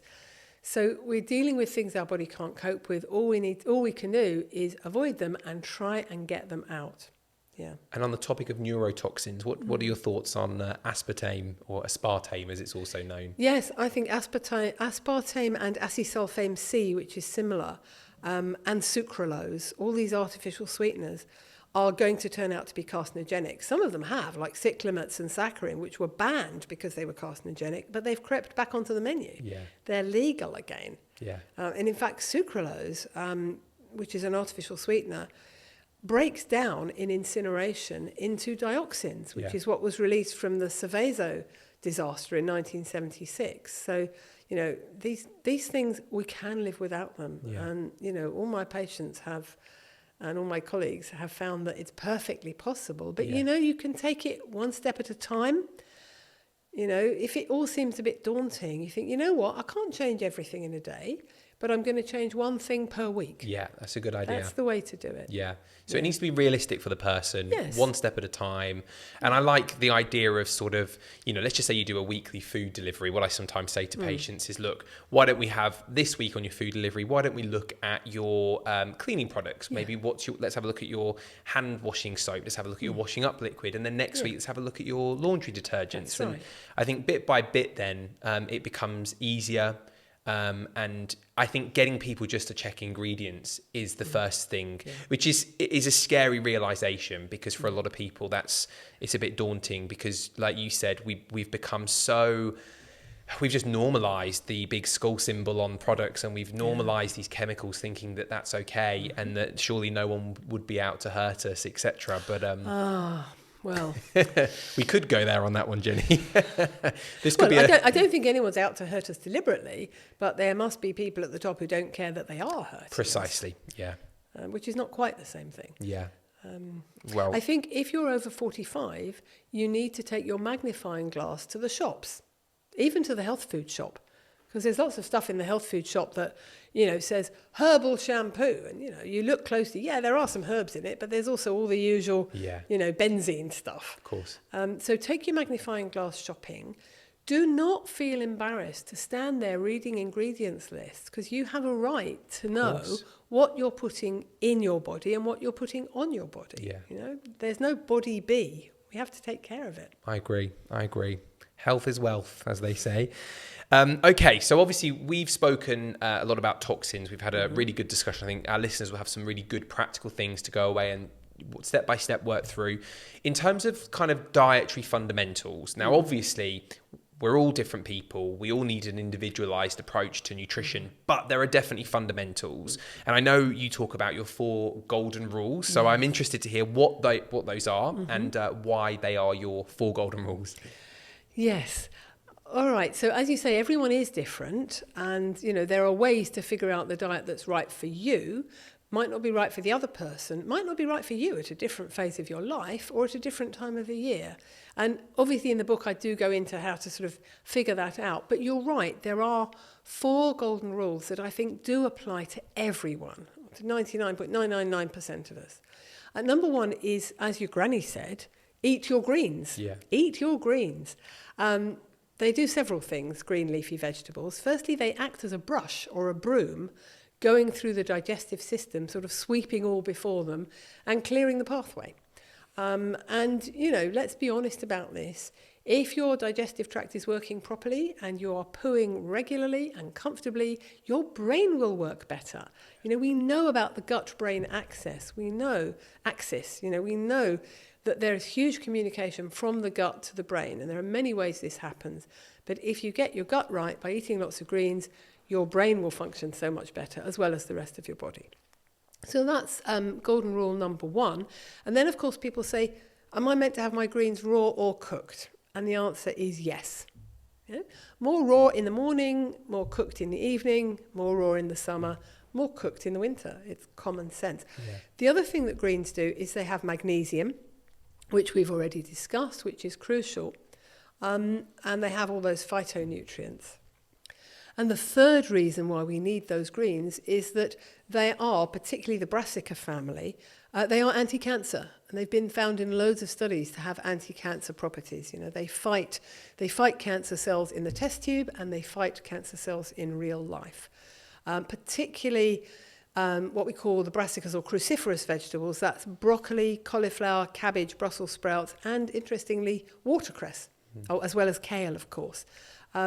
Should you have them cooked or raw? Well, cooked, you get the benefit of the minerals, and raw, you get the benefit of the vitamin C and the other phytonutrients. So again, yes and. And how would you recommend cooking? Because I think that's yes, really important. Good tip. Okay, do not boil your greens. Do not boil them ever, because it stinks out the kitchen. It takes all the taste and the nutrition out of them, and it puts the kids off for life. Yeah. Right? Even if your grandma did that, don't boil them. What I would do with something like spinach is saute it in olive oil or in coconut oil with onions and garlic. Something like broccoli or cauliflower you can steam. Yeah. But don't ever boil them. Yeah, agreed. Because the vitamin C predominantly just leaches into the water. It leaches out. You'd be better off drinking the water probably. Well, that's what our grandparents' generation, my grandparents' generation used to do. Yeah. They used to boil the cabbage and drink the water, but it was disgusting. Yeah, no one wants to be doing You that. don't need to do that. You don't need to do that. You just steam the cabbage and saute the spinach. So that's your first golden rule. Yep. What's your second golden rule? Second one is cut out the sugar. And I won't go on at length about that because we have discussed sugar, why it's addictive and how and why we have to stop eating it.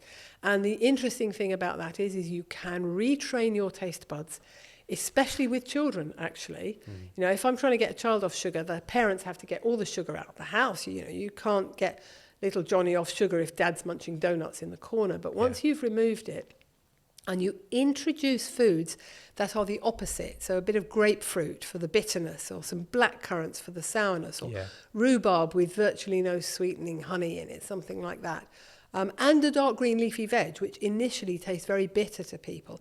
If you can get people to love those tastes and to cut the sugar out of their diet, then they become resensitized. So I've had children saying to me, red peppers are sweet. Carrots are sweet, onions are sweet, courgettes are sweet. Yeah. If you get off the sugar, you resensitize your taste buds and you notice there's plenty of sugar, all the sugar you need in vegetables, not even fruits. Yeah. So that, of course, is transformative. And also people should know it's not just them that's craving the sugar. It's what I call their trillions of tiny companions. The microbiome, the bugs that live in the gut. You know, if you've got an overgrowth of yeast, they will be clamoring for sugar. And if you give them sugar, they think it's Christmas and they celebrate by reproducing wildly. So then you've got a vicious circle. So yes, you need to cut down the sugar, but if you've got bad bugs in the gut, you also need probiotics and you need the antifungal herbs, you know, like the caprylic acid from coconut, the grapefruit seed extract, berberine, black walnut, oregano, all those wonderful herbs which any good herbalist can give you to kill the bad bugs and get the balance back. But none of that's worth doing unless you've cut out the sugar. Yeah. And you mentioned obviously children. It's a good point because a lot of children are having their taste spoiled very early on because they're so exposed to sugar. Yeah. And, you know I mentioned to you just before we started filming that my little boy who's just turned 1 had his first birthday and we got a really nice, dairy-free, gluten-free cake, which is all the, what we like to eat in our house. And everyone was sort of going, oh, you're going to give him some cake? And we're like, no, he's never had sugar and we're not ready yet to. And, he's quite happy eating away his blueberries and his, vegetables and all these other things. But when you introduce these sugary foods, our kids will obviously become addicted. They will. That's what we've seen. They will. Yeah, absolutely. So we have to start early. Well, we do. And the thing is, by the time he goes to school, you'll be losing the battle anyway, let's be honest, because other people in other people's houses, he'll get the sugar, and at school dinner, he'll get the junk dessert if he doesn't have a packed lunch or whatever. Yeah. Even if he does, in other kids' houses, he will eat sugar. So all you can do is what you're doing and start off with the basis. And what I found with my kids was that, of course, they went to school and ate the junk, but there's a coming back because there's a body memory of eating real healthy food. Yeah. So you're doing a great thing there. Oh, great. Okay, so the third golden rule is cut out artificial additives because they're not food, they're chemical junk. And I mean things that occur in supplements as well as in packaged foods. The fillers and binders and emulsifiers and colours and flavours, all these things. Now, I say in my book, if you were tie-dyeing a T-shirt, right, if you were dyeing it blue, you wouldn't suck the dye, would you? And yet you can go and buy a bright blue ice lolly for your child. So it's legal for us to be feeding our children dyes. Now we know that people who work with dyes, people in the printing industry, have a very high rate of bladder cancer. But we're feeding our children these coloured dyes. Now, why an ice lolly needs to be blue is beyond me, but obviously it's for commercial reasons. Precise, it makes it very appealing. It makes it look pretty, yeah. So there are also flavours, artificial flavours. Now, what's the point in adding flavour if not to disguise the fact that the food is actually rubbish? And then there's so-called natural flavours. Now, the word natural is much abused because you could say anything is natural. Everything, even the most synthetic chemical, is ultimately made from raw materials found on planet Earth. Yeah. So they can say it's natural and get away with murder.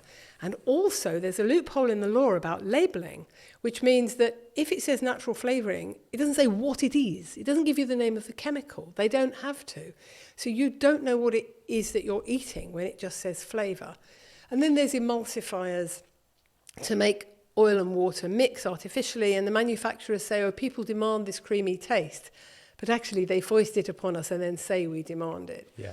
So that's not food, and you don't need to eat it. I think a good example of this that I don't know if you would agree on this, but the plant-based meat alternatives, which generally, and I won't name names, but there's a number of companies out there which kind of really appeal to a group of people who think they're doing the right thing because they want to eat plant-based, and because there's this assumption that plant-based equals healthy. And when you actually, again, open up the ingredients list of a lot of these meat alternatives, what you see in there is a horribly long list of additives and all sorts of rubbish. I mean, the healthy plant-based diet is to eat plants. Precisely. Eat plants, eat animals if you're not vegetarian, eat grains, pulses, nuts, eat actual food. But the plant-based alternatives you're talking about are made from soya. Yeah. And the rainforest is being cut down to grow that soya. The soya is packaged in containers that contain aluminium. It's completely artificial. It's genetically modified. Yeah. It's nothing like what the Japanese used to do with the soya bean. Yeah. They knew what to do with it. You either eat the soya bean as such, which is fine, or you ferment it and you turn it into tempeh and proper tofu and natto and tamari, soya sauce, shoyu or tamari. Tamari is the one without wheat. So, you can do good things with a soya bean, but mostly what's being done is rubbish. And when I was a kid, there was something called TVP, textured vegetable protein, and that was the first example of that kind of stuff. And corn is fungus. Yeah. It's just fungus. So you don't need all this stuff. You can be plant-based by eating plants. Yeah. Okay, so the fourth and final golden rule is eat organic and free range. Okay, so free range refers to animals, and it means that they haven't been penned in, they're not kept in, in cruel battery farming conditions. The cows are allowed to range freely around on the grass, and the chickens or hens can peck and eat whatever they like. Obviously, hens have to go into a shelter at night, so the foxes don't get them, but they go in more or less of their own accord, from what I've seen on organic farms. So the animals are free, and that means they're not stressed, and that means their immune system's working, and that means they're not going to go down with infections, and that means they're not going to need antibiotics. Organic refers to both plant and animal food, and it's simply ordinary food like our great-grandparents ate that has not been drenched with insecticides, fungicides, and so on. And, if it's animal, has not had hormones or antibiotics injected into it. And it's very interesting. If you remember the BSE scandal, mad cow disease, organic animals didn't get it. Any animal that was organic from birth didn't get it because they weren't fed on, the macerated, ground-up remains of other animals. They were fed on organic food. So it's better for the animals themselves, and it's much better for us as consumers. And organic food and a water filter are priorities number one and number one. Takeaways from this podcast. Yeah. Okay, they're really clear and great, and I hope for our listeners that's given something to work with, some practical points, very clear. Now, I just wanted to move on a little bit to the next topic. I know a lot of your experience has actually been working with sort of preconception, with fertility, with as well little babies and new mums, etc. And I wanted just to pick your brains really on a few of these areas. In terms of conception, I mean, fertility is now a huge area, and I get more people approaching me in my clinic saying, do you work with fertility? What do you do, etc., than I've ever seen before. Yes. And there's more students as well that are coming through CNM who want to work in that area, and actually they've got the clientele there because it's such an issue. So obviously we've kind of touched on a lot of this. There's a lot of links, of course, between environmental toxins and fertility and many other issues that we could discuss, of course, perhaps another podcast. But just from a very practical perspective, from your experience, what are your fundamentals of sort of preconception? Okay. So in a sense, it's everything we've talked about already, but applied to fertility. So ideally, what I'm doing with preconception care is making sure that people have healthy babies.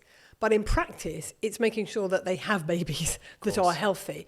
Because, the ideal patient, if you like, would be a young couple who say, we're fine and we want to have a baby in about a year's time.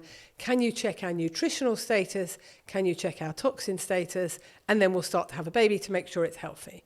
In practice, 90% of the people come because either they've been trying for years and they haven't got pregnant, they've been through the mill with conventional fertility treatment, it hasn't got them anywhere, and there is no apparent explanation, right? She's ovulating normally, the lining of the womb is fine, he's got a good sperm count, although what the NHS call a good sperm count is questionable.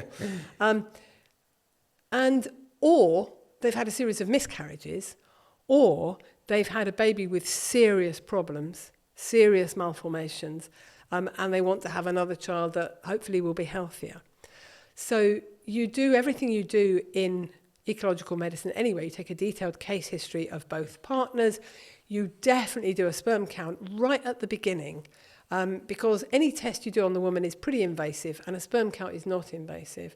And you look not just at the count, but the motility. Can they swim? Are they swimming in the right direction? All that sort of thing. And sperm counts are plummeting. I mean, they have gone down dramatically in the past few decades. And at least 50% of fertility problems are due to sperm count. Now, the good news here is I find it only takes a very few months to normalise a sperm count with good nutrition. And the nutrients which are crucial for that are the same as what works for the woman, right? So you need a really good level of vitamin D. You need a very good level of vitamin E, one that we don't talk about enough. It's crucial for fertility. You need vitamin E. You need all the minerals, but in particular iron, iodine, selenium and zinc. And you need the essential fatty acids, omega-3 and omega-6, for healthy brain development of the fetus. So you make sure all those are normalised in both partners. Yeah. The really difficult bit is if people have toxins on board and or they're very nutritionally deficient, I am going to say to them, please wait. Yeah. Use barrier methods of contraception because, yes, I'm improving your biochemistry, but there's a real risk that if you get pregnant after only 2 or 3 months of this work, your biochemistry will have improved enough to enable you to get pregnant, but not to hold the pregnancy to term. So people have to be incredibly disciplined about this, and it is difficult because they're often desperate. If they come and they're 28 and they just say, I want to have a healthy baby, fine, but they often come when they're 42. Yeah. And they say, yeah, but my eggs will be a year older. Actually, they will be chronologically, but they will be biologically younger if we get every nutrient at tip-top level and we've tested them for toxins and we get the toxins out. Now, the thing is, if I find, say, that he's got nickel toxicity and she's got mercury toxicity or whatever, or they've got pesticides on board, I will use the 7 detox methods that I'll describe, but I will say to them, you have to give me 6 to 12 months to get these out of your system. Now, 6 months if they can devote themselves to the program, if they've got the kind of lives, excuse me, if they've got the kind of lives that enable them to go to the sauna 3 times a week, to vegetable juice every day, to have some colonics, but only if they're not pregnant, and so on. Of course. Then you can get all these toxins out within 6 months. But then the next difficult bit comes, which is the egg and the sperm take 3.5 to 4 months to develop to their mature form. And you want them to have been developing in a clean body that's got good nutrient levels and is fully detoxed. So we have to add those 3 or 4 months to the detox and nutrition program. And where people go along with it It is fantastically successful. Yeah. So, my office is plastered with pictures of babies Amazing. who might not have been. And on the rare occasions people don't get pregnant, they still feel immensely healthier and happier. Yeah. But, success is not guaranteed. There are still things we don't know. Of course. But what I find is if the people have not done IVF, I can almost always get them to the point of having a healthy baby. And if I can't, one cycle of IVF will do it with no side effects. And the no side effects is because of topping up the zinc, which IVF depletes. However, if people have been through the mill of IVF treatment, it's much, much harder because they've already damaged their ovaries. And that is one example of how our kind of medicine, natural medicine, could work collaboratively with orthodox medicine and doesn't. So, if someone's got fertility issues and they've been through all the tests and the tests are normal, and they first come to someone like you or myself and do a year or two of natural medicine, that'll almost always work. Where it doesn't, then it's appropriate to go to high-tech medicine. Yeah. That's the way we should be doing things, in that order. I agree. It's such an evolving area, isn't it? I mean, we're learning so much more about it. I've been sort of studying a little bit around the reproductive microbiome, an area in the last few years that we're just learning about. And we're now finding out that, the microbiome, particularly of the vagina, and the microbiome in semen, so the fluid bathing the sperm, plays a really important role in conception, and how, for example, the bacteria that bathe the sperm help to facilitate the entry of the sperm into the egg for fertilization, and how those bacteria even help to kind of modulate the female immune system so that the female immune system doesn't reject this new,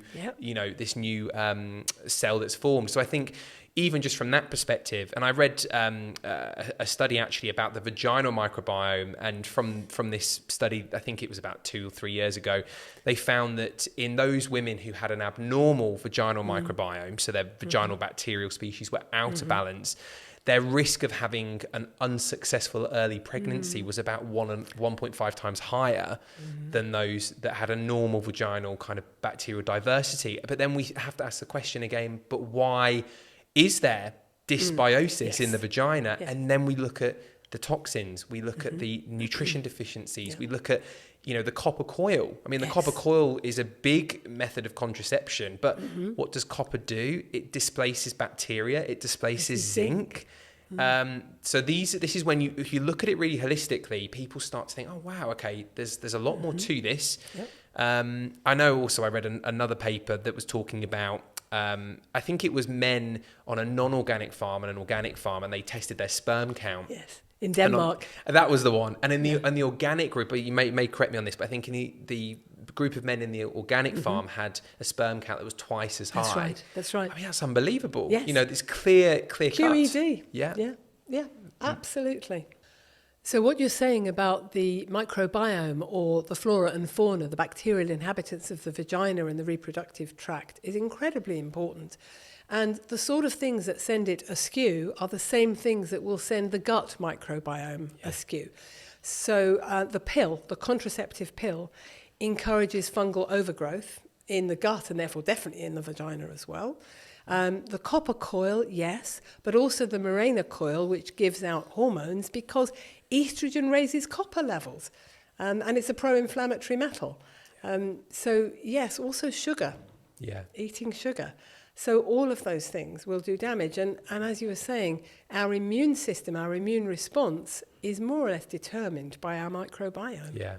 Yeah, amazing. And I love how these little ecosystems, from the gut microbiome to the oral microbiome to the vaginal microbiome, they're all interconnected. They're all, connecting and communicating with each other. So it really, I always think it starts from the mouth. We have to get things right in the oral microbiome and the gut microbiome. And, if you've got somebody that's had a long history of let's just say, of antibiotics and lots of toxins ingested, inhaled, etc., all of this is not going to be doing their gut microbiome too much good. And then it's the knock-on effect, right?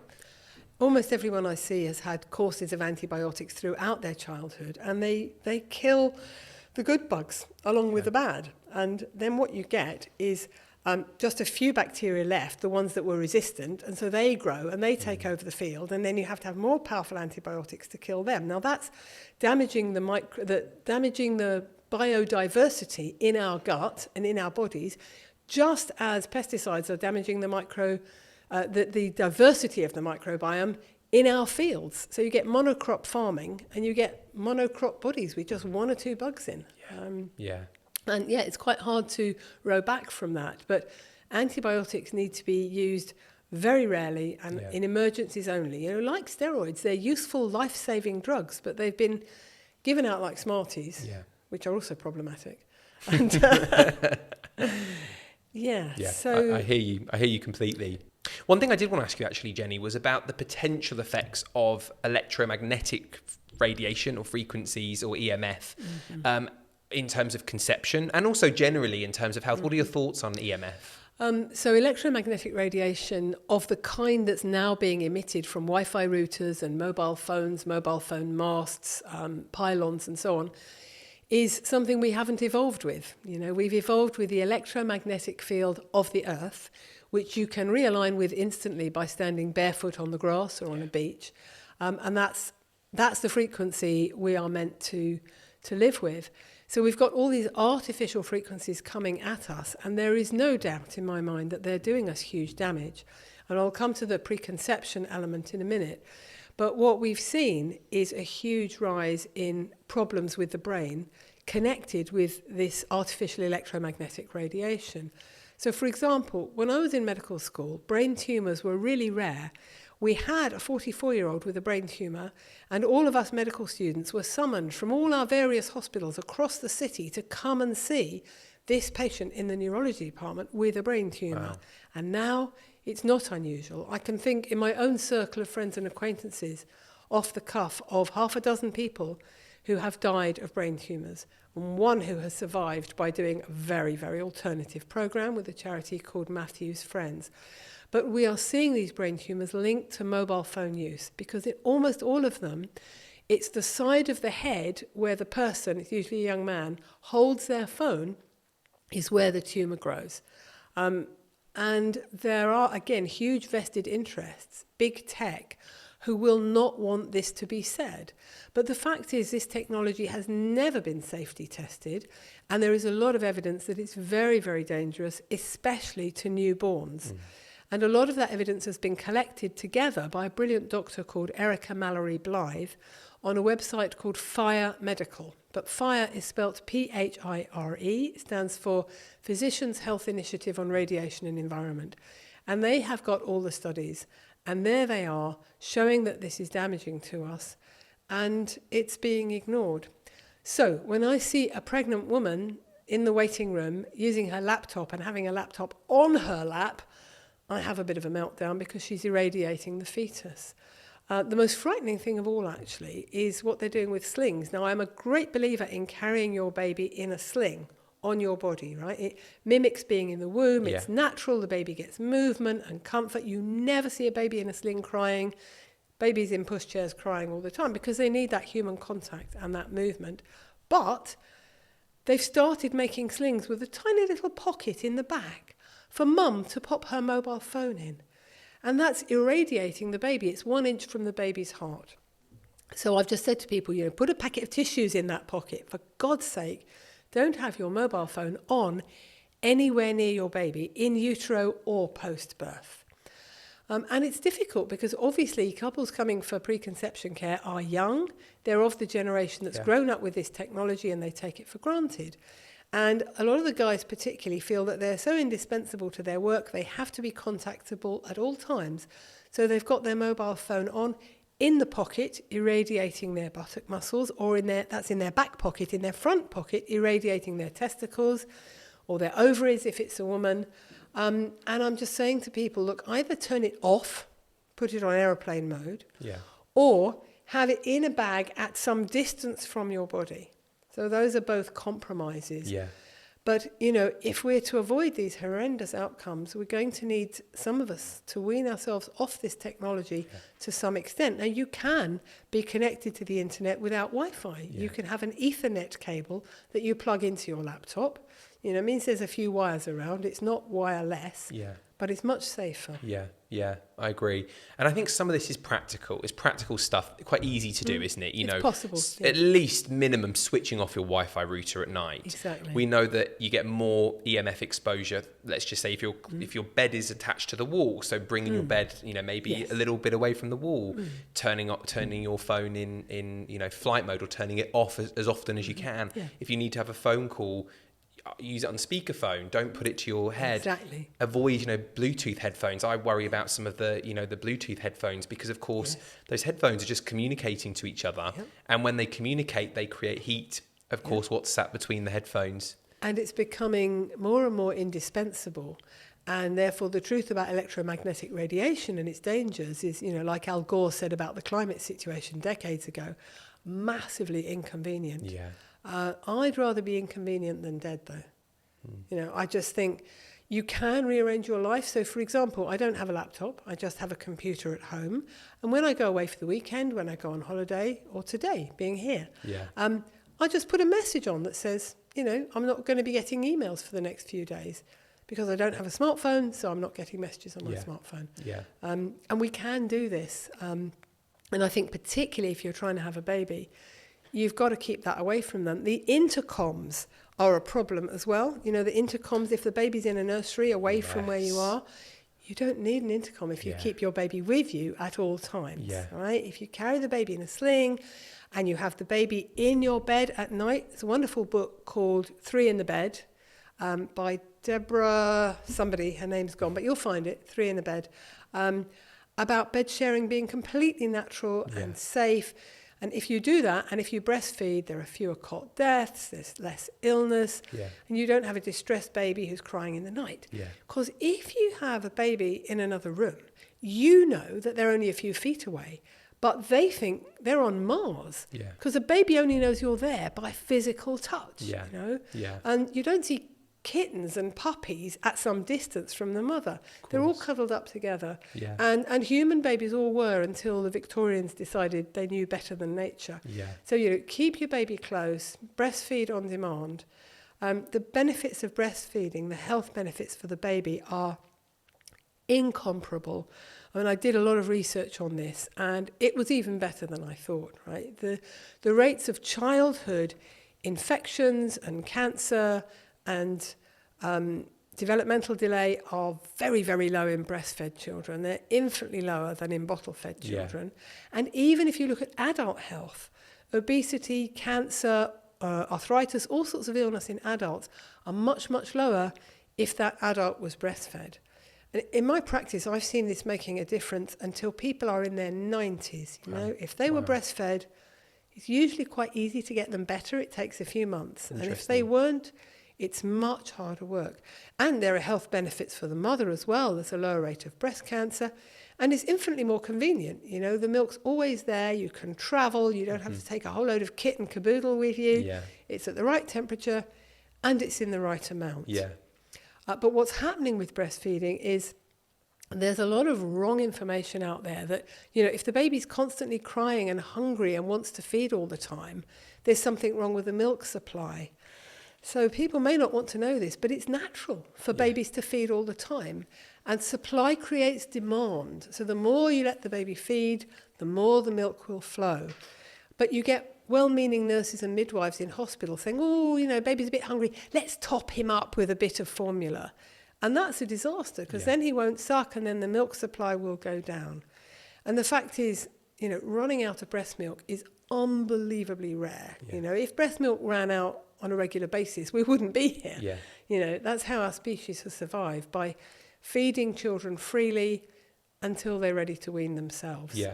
There's a lot of misconceptions for sure around breastfeeding, and I'm saying this as a male. Even sort of teaching breastfeeding is very different to going through it with my little boy and my wife.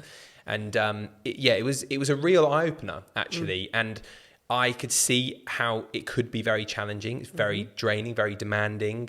You know, you've got a little one clinging off you, wanting you and wanting milk, and it can be painful, etc., etc.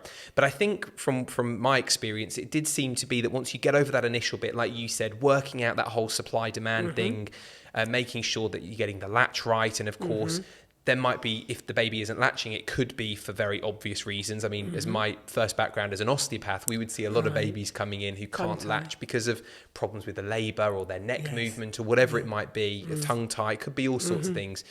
And so there are a lot of obstacles, I feel, that are put in the way of mums. And when they research, they sort of think, there's a lot of things there that might make it difficult. So I'll try and breastfeed, but I don't know if it's going to happen. That's right.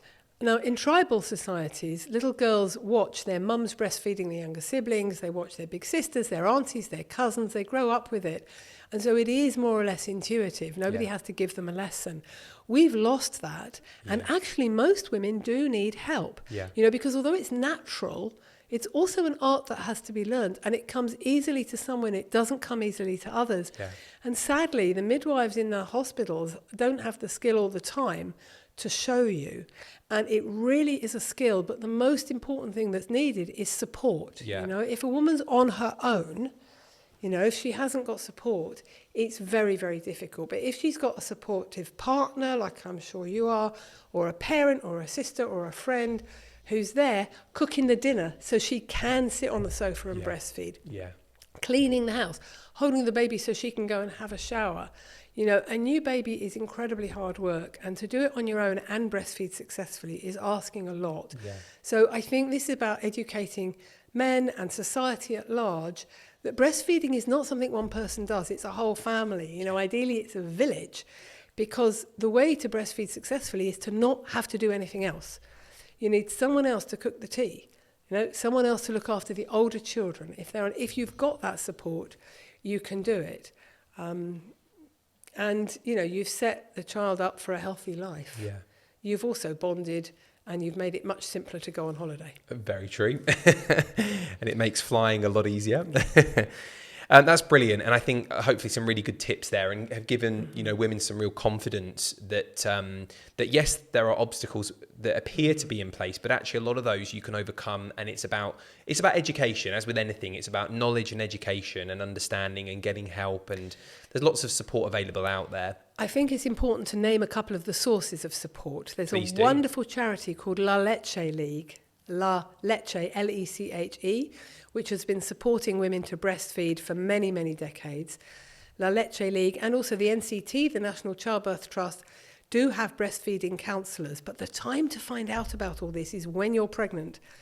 Because, if you've just had a baby and it's the middle of the night and you can't get the baby to latch on, and there's a midwife saying, go on, give him a bottle, you're sunk. So you need to do the research first. Find out about your local breastfeeding counsellor, your local branch of La Leche League, which is even better, and get the situation set up, and make sure that whoever's helping you knows you do want to breastfeed, but you might need a little bit of help. Excellent. Thank you. Well, I think what would be good now, just to sort of conclude the podcast, is just to ask from you, Jenny, if you've got one patient that really stands out as a story in your clinical experience that really kind of is a good reflection of what we've been covering today, and just to highlight the power of everything that you've been talking about, that would be fantastic. Oh gosh, so many favourite patients. I'm putting you on the spot a little bit on this one. So many moving success stories. It's hard to know where to begin. Actually, I do know where I'm going to begin. But this is a case history that's actually going to be published in What Doctors Don't Tell You in October. Is it okay to use that one? Yeah. Okay. And the reason I'm attached to this is it illustrates what a difference it makes if you catch an illness very, very early on. Because we know prevention is better than cure, but attempting cure at a very, very, very early stage is almost as good as prevention. So this is a lady with Alzheimer's disease who was very, very, very bright. And if you're very, very bright, you notice your own signs of cognitive decline much earlier than somebody else might. So all this lady had noticed was that she couldn't spell properly, although she wasn't dyslexic. She was having real struggle to spell words. She was losing focus and concentration, and she was forgetting words, particularly now. So she was only in her early 50s. The disease that Alzheimer described is pre-senile dementia, right? Happening much earlier than you would expect. So if your neighbour in their late 90s can't remember your name, that's normal. If you're in your early 50s, it's not normal. And I'm saying this because I'll get to the case history in a second, but we are being told that the reason for the increase in dementia and cancer and everything else is the ageing population. But actually, it's people in their 50s and 40s now who are going down with Alzheimer's. So that's not ageing. And it's children in whom cancer rate is rising fastest of all.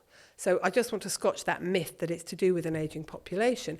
The reason we're told we live longer than our Victorian ancestors is because their average age of death was about 45, but that average included the 25% of children who died before their 5th birthday of infectious diseases, which we've got rid of with sanitation and more space in housing and better nutrition. If you take those children out of the equation, they lived into their 80s and 90s just like we do, but they kept their marbles. And we are losing ours. So this lady, whom I will call Sylvie, came to me in her early to mid-50s, and she had these symptoms, and she'd had a scan, and she had a diagnosis of very early Alzheimer's. So I start by looking for causes. The first one I found was a vitamin D level that was beyond belief. It was 5. Now, the normal level should be between 75 and 200 nanomoles per litre. So if it's 60, it's low. If it's 40, it's really low. If it's 20, it's very worrying. And this was 5.0. The lab checked it a second time in case it had been a lab error. It wasn't. So next question, how does someone's vitamin D get so low? In this lady's case, there were 4 reasons. She was living in the Manchester-Liverpool area. Obviously, I'm going to disguise her identity, but the northwest of Britain has more cloud cover than any other area, the northwest of England rather, and so there's very little sunshine. Secondly, she was from West Africa, so she was dark-skinned, so she needed more sunshine to make vitamin D.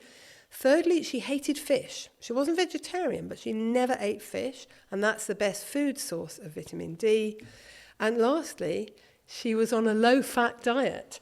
She'd been trying to lose weight for 25 years. She was eating loads of sugar, so she couldn't lose weight, but she'd swallowed the story about cutting out fats. Now, fats are essential for the brain in their own right and for the vitamin D that is contained in animal fat. So those were the 4 reasons. So obviously I gave her really high-dose vitamin D for quite a long time, and I thought if her vitamin D's been this low for this long, maybe she's got osteoporosis, and indeed she had. So we dealt with that by nutrition and vigorous exercise. Second reason, I think, for her Alzheimer's was aluminium toxicity. And she did wrap food in aluminium, and she cooked tomato sauce in aluminium pans. She used deodorant, and she'd had hepatitis B vaccines with aluminium in. So we got that aluminium out, as I've described, with detox and silica. So very, very low vitamin D, low-fat diet, too much sugar, of course. Dementia is also known as diabetes of the brain, and the aluminium toxicity. So we had to tackle this on several fronts at once. And she was working full-time as a lawyer. You have to be very, very dedicated to the program to do all this. And I have had other people who couldn't stick to the program. She did stick to the program. So I gave her loads of vitamin C as well as the silica to detox the aluminium. I got her doing vegetable juicing, saunas, colonics, silica I've already mentioned. And as well as the vitamin D and everything that was specific to her case, I gave her all the nutrients that the brain needs, whatever is ailing it. Yeah. So high dose vitamin B12, very high dose, with all the other B vitamins to complement it. Vitamin C and D, we've already said. Omega-3 and omega-6 essential fatty acid supplements at different times of the day because they share the same biochemical processing pathway. And obviously magnesium and zinc and phosphatidylcholine, PC, which is brilliant for brain repair. And lastly, curcumin, turmeric, right, which is very strong against dementia, is anti-inflammatory, and so on. And she was just the model patient, you know. I was very lucky. We caught it early. She did everything. She had supportive friends who, you know, didn't think she was crazy and wanted her to succeed. And within a year, her forgetting had disappeared. Her memory was fine. She wasn't losing words. Her spelling was perfect. And she went back for another scan. And the telltale white patches in the brain had shrunk. And a year later, they had gone. Wow. And the neurologist was pleased but puzzled, And as ever, didn't say, oh, tell me about this. How did this happen? This could be of use to my other patients. But just, dismissed her and said goodbye. Wow. But she's doing great. Amazing. That's absolutely an amazing story. And I think really sums up what we've spoken about today, all the key fundamentals, getting the toxins out, trying to stop them from getting in the body in the first place, of course, and supporting with nutrition. So I just want to say a massive thank you to you. It's been such a pleasure, and I could genuinely speak all day about what we've been talking about. And I think our listeners will have a lot there that they can take away and apply to their own lives. So thank you so much. And I look forward to seeing you soon. It's a pleasure, and thank you very much for having me. And people should know, though, that I'm not taking on new patients, but they can find a practitioner who does this kind of work through the BSEM, the British Society for Ecological Medicine, and indeed through CNM, the College of Naturopathic Medicine, I'm sure. Thanks for listening, and don't forget to subscribe to our YouTube channel so you never miss a future episode. If you have any ideas for future topics you'd like us to talk about, please let us know in the comments below.